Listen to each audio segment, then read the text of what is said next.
Give this team a great big hand. Appreciate you guys and your worship this morning. Amen. You may be seated. Listen, welcome. My name is Lawrence. Great to be with you this morning. I don't know. I feel like, when Amanda gave that invitation to come and bow, I kind of felt within me that's what I should do. So God forgive me. I just didn't know if a guest speaker is allowed to do that or not, right? Can I come and do this? But what a beautiful, there's nothing better than to hear a room full of people singing and saying, holy, there's no one like you.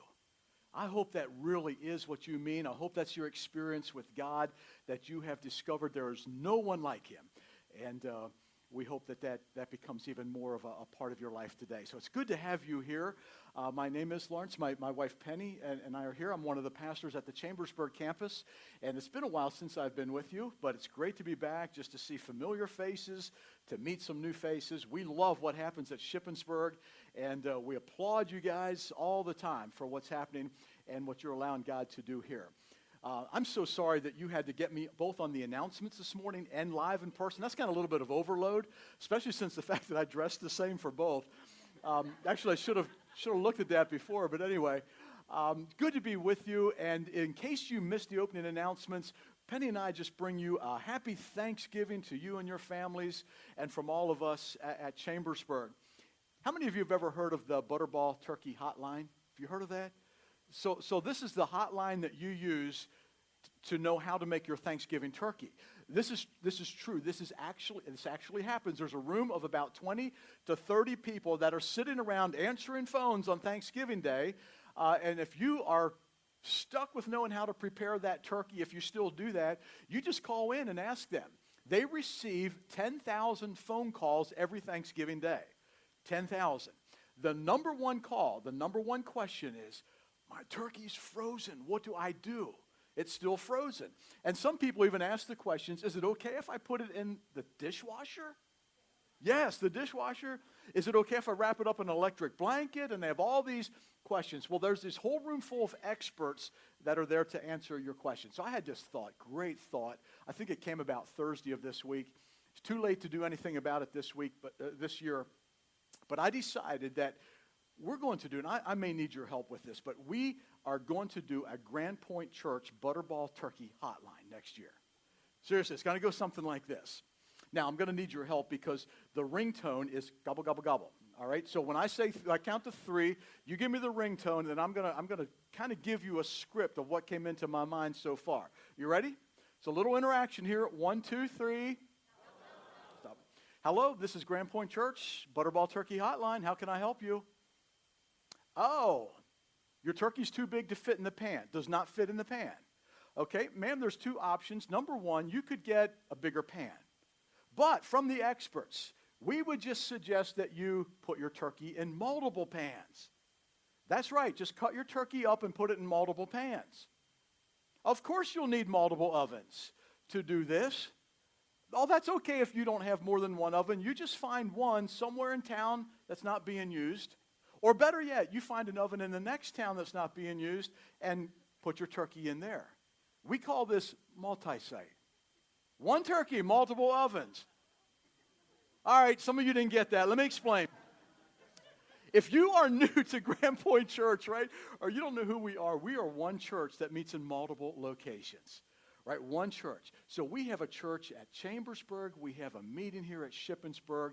And if you were here on October 20th, on Vision Sunday, you heard me coming through the video announcing a brand new campus coming in Greencastle, Pennsylvania in March of 2021. Now, the reason that we do this, the reason that we are multi-site is because we believe that it's really important and ideal for you to go to church in the community where you live.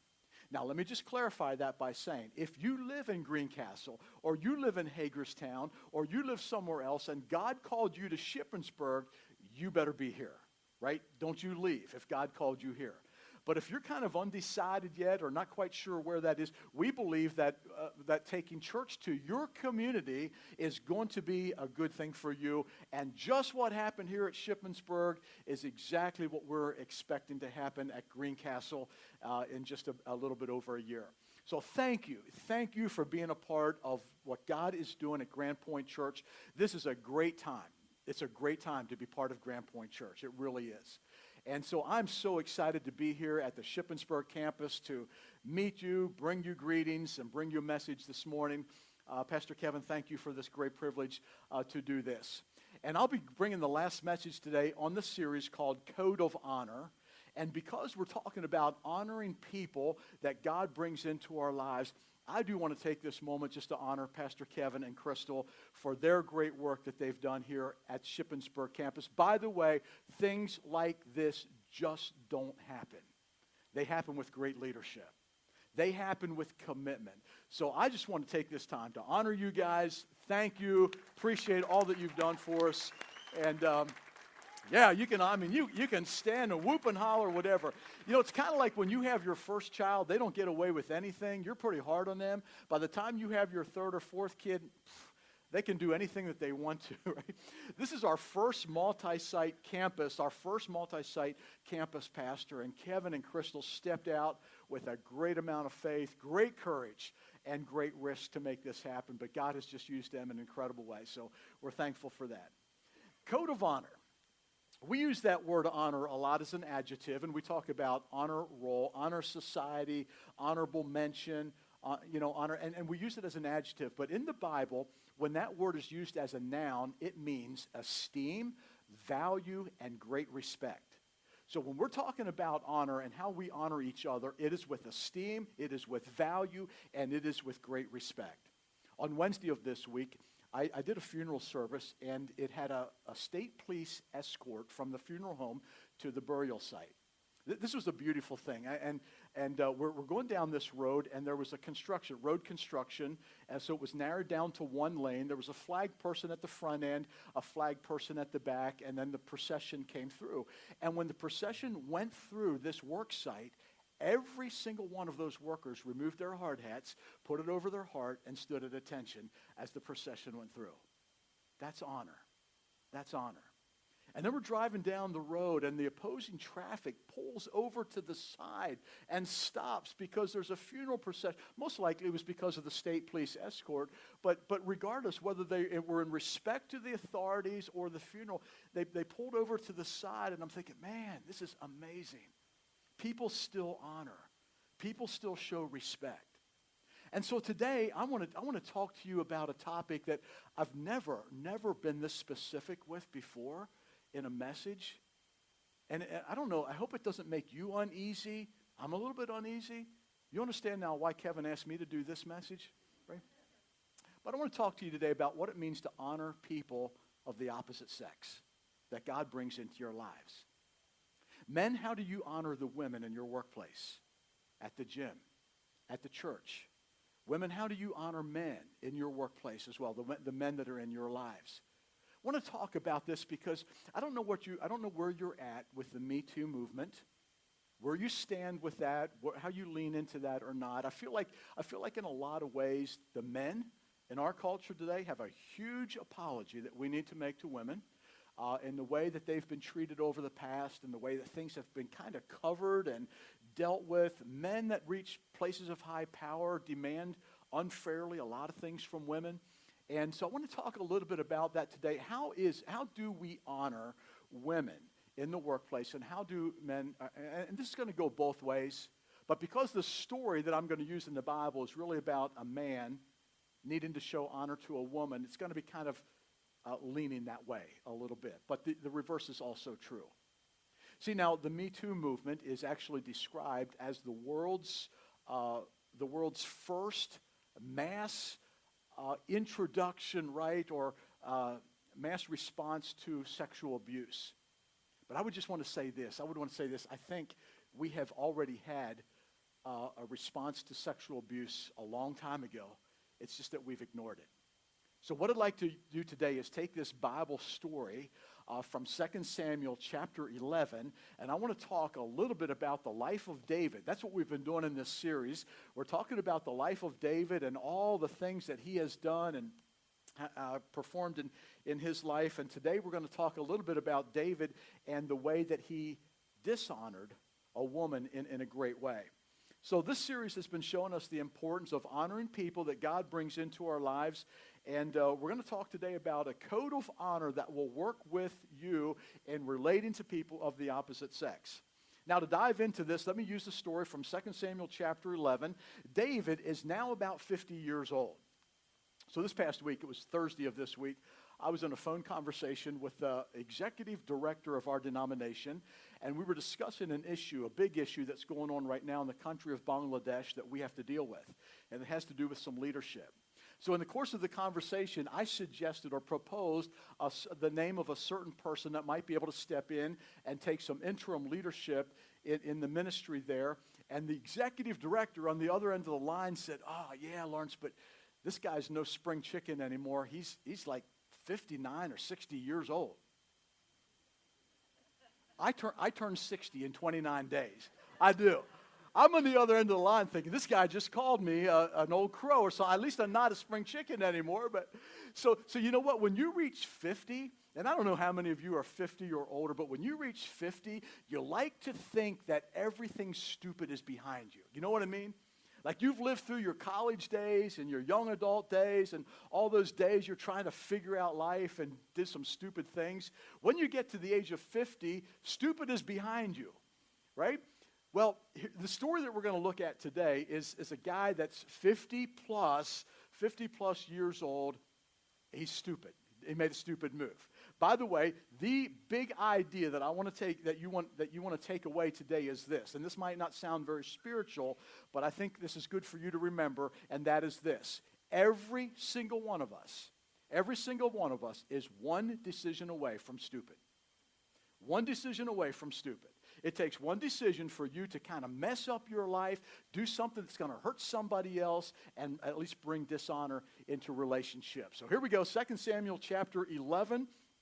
David did a lot of things well, right? We heard a lot of great things about him. He distinguished himself as a man of God.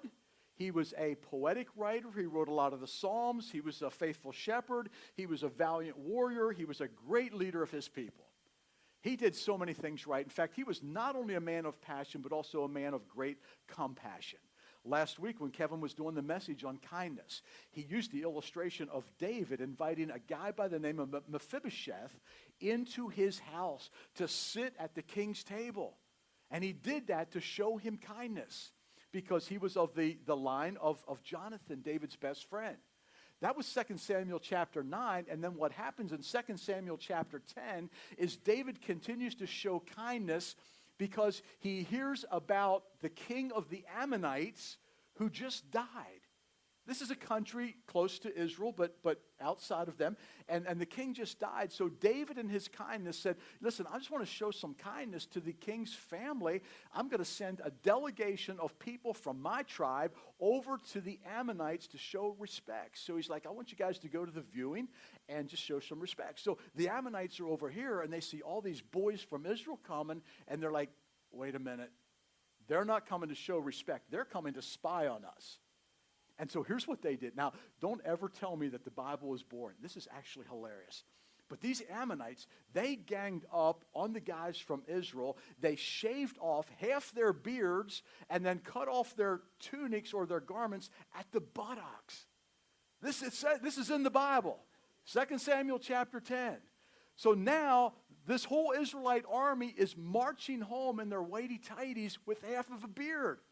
Right, and they come back to David, and David's like, what the heck happened to you guys? And so they told him what the Ammonites did, and David's like, you know what, I can just imagine David just kind of hold back from laughing. But he's like, guys, why don't you just take some time off? Go back home, take a break until your beards grow back, and then come back. And that's what they did. So they go back home, and they're taking this break, and they're letting their beards grow, and, you know, and then they come back. And this brings us right to 2 Samuel chapter 11, which is where our story takes place today.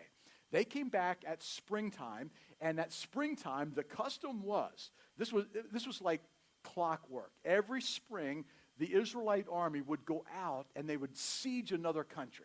They would seize another city that were their enemies. It's kind of like spring training. It's just what you do, right?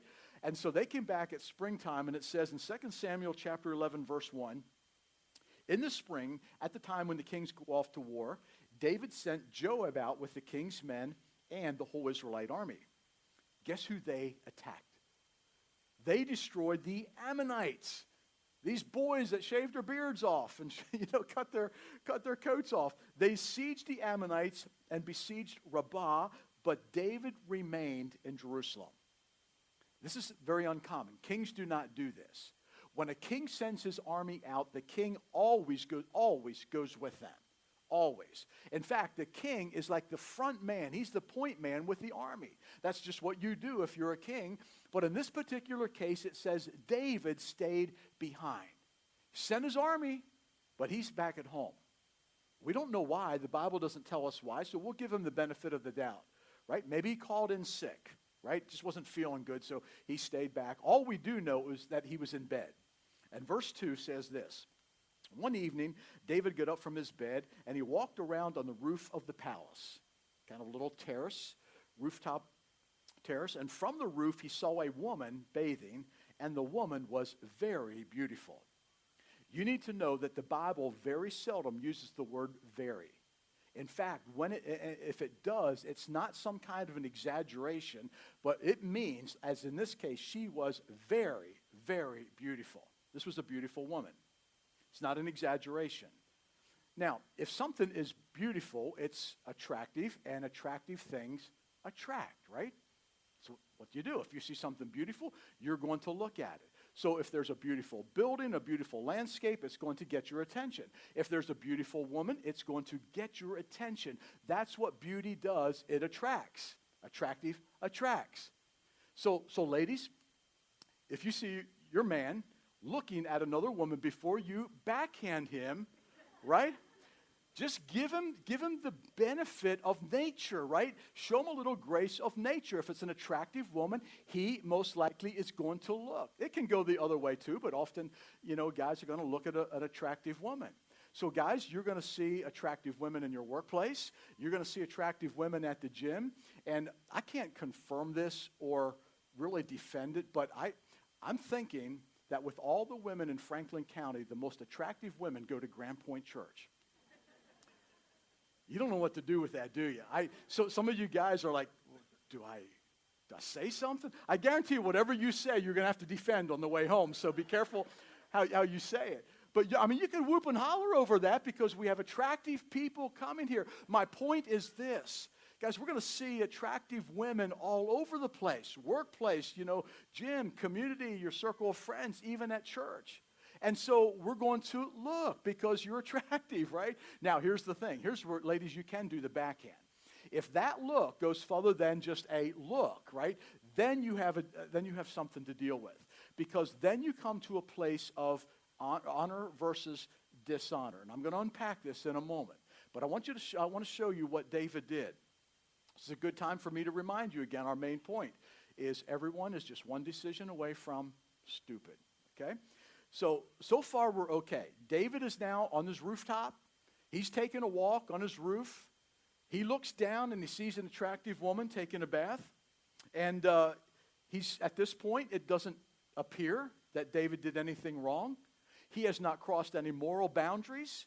It doesn't even look or appear that like he's up to no good. No, he just needs a break. He gets out of bed, goes outside to get some fresh air. He looks and he sees something that he shouldn't, and oops, he now has to make a decision, right? I'm wondering if there might not be something more going on here than what it appears. And here's why I say that. David appears innocent. But what we need to understand is that during this particular time, women would take ceremonial baths late in the day. So it was either late afternoon or early evening. They would take these ceremonial baths on their rooftop. Now, you need to understand in the culture, they did not have these nice clawfoot tubs in their house with this porcelain knob that had a big H on for hot, right? They didn't have that. So what they would do is they'd put these containers out on their roof, and they would collect the rainwater, and then they'd wait during the day for the sun to warm that water so that the women could take their baths late in the day or late in the evening. It's kind of the way it worked. Now, if you research this a little bit, you're like, man, that's odd. That's like public kind of stuff. Well, there was a 4-foot privacy wall that they had around these tub areas. So they had their privacy. Now, you need to remember that David is the king. He's living in the palace. And the palace is located on a hill, and it overlooks all the other homes within the community. David knew this. He knew that. And on the palace rooftop, David had access to all the channels. He had the internet filter turned off, right? He knew what was out there, and he really could get a glimpse of anything that he wanted to. It kind of makes me wonder if this was even the first time. Or had he been there before and known that the women are taking their bath at this time of the day? Had he known what he could see, right, if he was there? I'm even wondering if this is the reason why he did not go out to the battle. Because, see, when you become so consumed with something that is outside of the boundaries of God's will for you, sometimes it determines the course of your life. It determines where you go and what you do and what time you're at these places. So it makes me wonder, now all this is speculation, and I don't want to go too far on speculation, but all we do know is that David is on the rooftop. He sees Bathsheba, and he has a decision to make. And at this moment, he will either live by a code of honor, and he will treat this woman with esteem, value, and great respect. Or he will dishonor her and make a move on her. We honor women. Guys, we honor women when we see them, but we see them as created in the image of God and designed for God's holy purposes.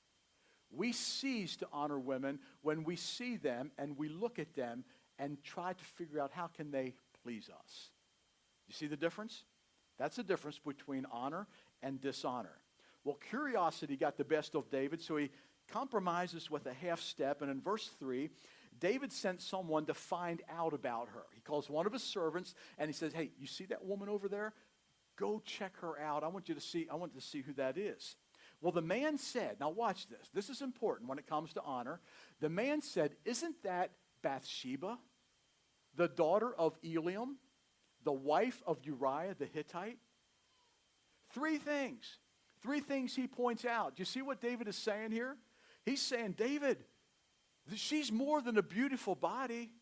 She is more than something just for your pleasure. She is an individual. She is Bathsheba. She is a woman created in the image and the likeness of God, created for God's holy purposes. David, she's somebody's daughter. She is Eliam's daughter. And then the third thing that David says is this: David, she's somebody's wife. She's Uriah the Hittite's wife, and not only the wife of anyone, but Uriah the Hittite. David, he's one of your most honored warriors, right? He's your first in command, so at least out of respect for him, shouldn't you honor her? It's an incredibly significant statement, by the way. This servant is on mission, and he offered the king a subtle warning of wisdom. The servant saw this woman as an individual. He saw her as somebody's daughter, and he saw her as somebody's wife. That's how he looked at her.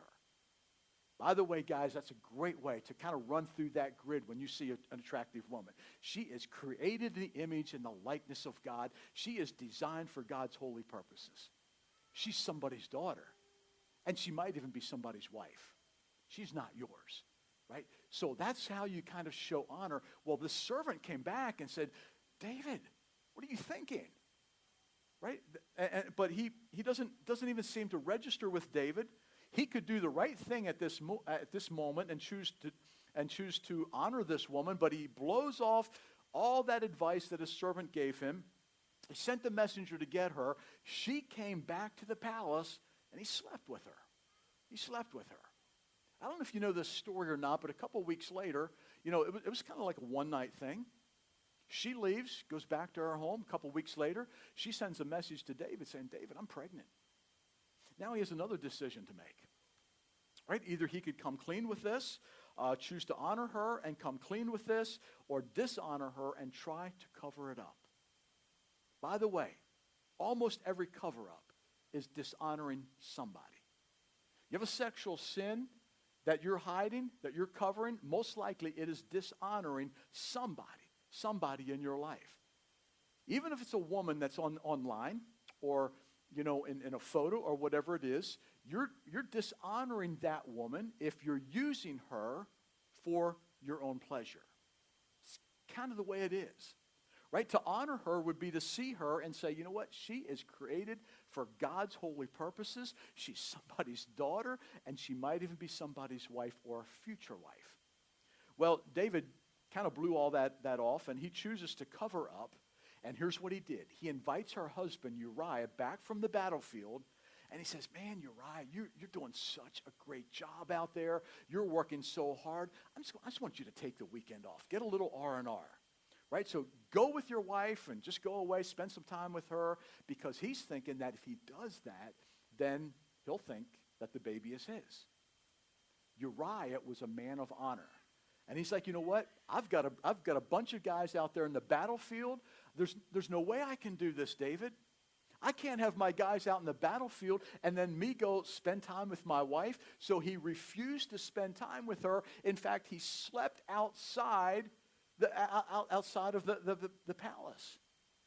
David's like, oh, man, this didn't work. So plan B. He brings Uriah back and he says, Uriah, you know what, man, you need to get back out there. But he sends a message to Joab and says, hey, put him on the front line. Most likely at a place where he will be attacked and most likely killed. It's exactly what happens. It's exactly what happens. Uriah goes back. He goes into the front line. The enemy attacks, and he and his frontline men are all killed. By the way, this is just an aside, but you see how cover-up affects a lot of people? Man, I don't know who all was killed there, but it put Joab in a place where he had to, plan the murder. And that's what it was. This was a planned murder. So you see how a little dishonor at the very beginning leads into a huge mess in the end. We choose one decision that is dishonorable to some member of the opposite sex, and it leads down a path of absolute destruction. So that's where he's at, and Uriah was a man who lived by the code of honor, and he was killed. You see the irony in this? Here was Uriah, who had every right to be with a woman, and he chose not to. And here is David, the king, who had no right to be with this woman, but he chose to do that because he dishonored her. Well, remember, David was a guy. He had everything going for him. He was successful in everything that he did. He was even described as a man after God's own heart. How does this happen to somebody like that? See, when he was anointed king, he was the least likely of all the candidates to become king at that moment. We talked about this in the first message of this series. But it's David and all of his brothers standing in line. And the first guy comes along. I think his name was Eliab. God says, nope, it's not him. Second guy, nope, it's not him. All the way down the line until they get to David, and God says, he's my man. Because of his heart.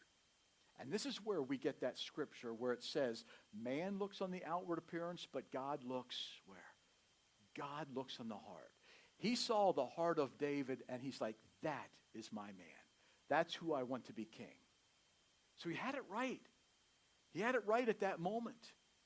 And in that moment when he was chosen as king, when God saw his heart, most likely he would have honored anybody that would have been brought before him. I'm thinking at that moment, David would have honored women, shown respect to them and value to them. But something happened. When he became king, we can read about this in the scriptures, but when David became king, you know, he was still this man after God's own heart, but he started violating the very scriptures, right? God said, I do not want you to do this. I do not want you to do this. By absolutely no means, I don't want you to take any other women, which was very popular in that day to be a polygamist. And God says, I don't want you to do that, David. And David did. He started making some decisions along the way. And when it came time for him to make that decision on the rooftop, that was not his moment of decision. David made some decisions before that. And here's a great lesson for all of us. Never Never wait until the heat of temptation for you to make a decision. You've got to decide ahead of time. And here's the thing. You make these decisions deep in your heart that you will not defile yourself. You will not dishonor someone of the opposite sex. You will not step into this sin. You make those decisions before the decision comes, right? Now, Proverbs gives us the answer to this, and I think this is a good takeaway for you. Proverbs chapter 4, verse 26, I believe that's the text. Proverbs 4, verse 23 says this: guard your heart. Guard your heart. If you don't ever want to fall into a place of dishonoring someone of the opposite sex, dishonoring that woman in the workplace, at the gym, within your friendship, within your church, dishonoring that man that you have to work for and work with, if you don't want to fall into that place of dishonor, then guard your heart, because it is the wellspring of life. See, your life is not going to depend on your circumstances. The life that you live is not going to depend on what people do to you or how they give you things. Your life is not going to depend on the decisions you make and the own willpower that you have, but your life is going to be shaped by the very condition of your heart. Do not follow your heart. Guard your heart. Guard your heart. For it is the wellspring of life. If David would have guarded his heart, most likely when he walked out onto that rooftop, or most likely he would have been in the battle. But even if he was home for legitimate purposes, when he walked out on that rooftop, he would have made the right decision. He would have chosen to honor that woman rather than dishonor her. I think the same thing is true for us. We have many opportunities in life, in relationships, to honor or dishonor those people that God gives to us, that God brings into our lives. I want us to be a church. I want us to be a people who show honor to everyone that we meet. Guys, we don't need any more failures. The only reason that businessmen and anchormen and politicians and athletes and pastors and other people, the reason that they fall into sexual sin, the reason that they go down is because somewhere along the line they've stopped guarding their hearts. Never really happens in a big moment, but it happens in little moments of disobedience when you let your heart unguarded. That's when Satan begins to step in and begins to give you those doubts. And then we fall into that place of extreme dishonor. Man, we have such an opportunity, and I think this all comes down to the very fact is, what do you do with God? Do you honor God or not? Because the very moment that you begin to disobey God, right, that's when you stop honoring Him, and then the rest of your life kind of just falls in place. If there's anything I want to say to you today, church, is this. I want you to show God the greatest honor that you can ever give. The song set that we sang this morning could not have been better chosen for this message than what it was. Amazing. We began by saying, kind of search my heart. Kind of search my heart. And may that be our prayer, that you would allow just God to search your heart. See where you are right now. Because if there's any kind of open door for dishonoring those people of the opposite sex in your life, it's only a matter of time until it will work its way out. And then you'll live in that place of dishonor. I'm going to ask that you would pray with me. I want to pray for all of you this morning and for myself, that God would just allow us to come to that place of full honor with those people that He puts into our lives. God, today this was such a reminder to us that we live in a culture, obviously, where we know full well that there's been a lot of dishonor as it relates to how men treat women, how we look at women, how we value them, and perhaps even the other way around, where women sometimes do not show the respect and esteem to men. God, my prayer would be that in this beauty of multi-gender relationships that we're able to have in all of our lives, my prayer would be that even with this topic that we don't even talk about very much, that you would help us to live with a code of honor that honors those special people in our lives. And so that we would get to that place by guarding our hearts so that we would not fall into that place of dishonor. And God, most of all, may we just honor you with all that we are and all the value that we can give you. And I pray this in Jesus' name.